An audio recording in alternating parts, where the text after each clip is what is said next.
Hello mga ka-housewife! Before we end the month of February, share ko naman sa inyo kung saan kami nagpunta nung post-Valentine date namin as a family. Friday kasi yung 14 kaya wala kaming time maghanap ng magandang place. Pero nung 14 ng gabi, kumain pa rin kami sa labas dahil humirit yung daughter namin na gusto niyang kumain sa labas kasi Valentine's Day. Ang request niya kahit daw sa McDo kasi favorite niyang McDo.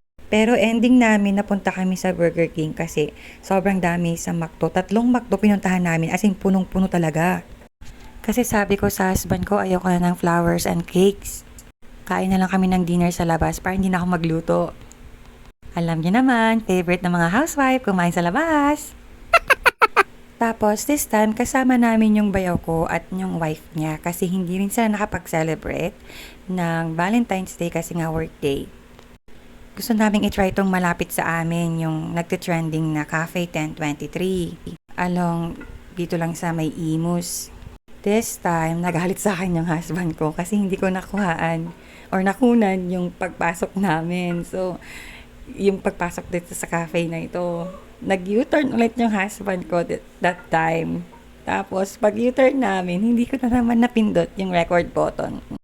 Todo video pa ako pero hindi ko pala napindot yung record button mga ka-housewife kaya inis na inis yung husband ko. Pero buti na lang sabi ng bayaw ko, siya na lang daw mag-video. So this time habang papunta kami ng parking, nagagalit yung husband ko. Sabi niya, "Ba't di mo na-record, etc. bla bla bla." Napakaganda dito mga ka-housewife at napakalawak ng parking space nila. So pwede kang mag-park dyan, napakalaki. Katabi nito yung O Resort dito sa Imus. Nagpunta kami dito kahit simple lang damit namin. Parang shorts, t-shirts lang kami. And this time sabi ng bayo ko, "Ate, ako na lang ang kukuha ng mga video. Send ko na lang sa'yo." O diba, napaka-supportive din ng bayaw ko sa pagpa-vlogging ko na ito, diba? Grabe, sobrang ganda sa loob nito mga ka-housewife. At marami ding taong nagde-date ngayon. Yung husband ko nahiya magpakita, kaya takpan muna natin.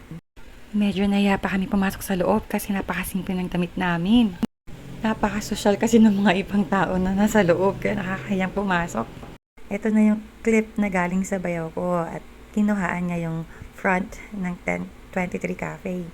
So, ganyan ang itsura niya. Pagpasok mo, parang mala garden ang dating niya at maraming tao sa loob. Napakalawak sa loob. So, ang daming spaces dito na pwede niyong pagpestohan. Pwede sa garden area or dun sa second floor. At napakaraming pagkain na pwedeng pagpilian. May mga desserts din.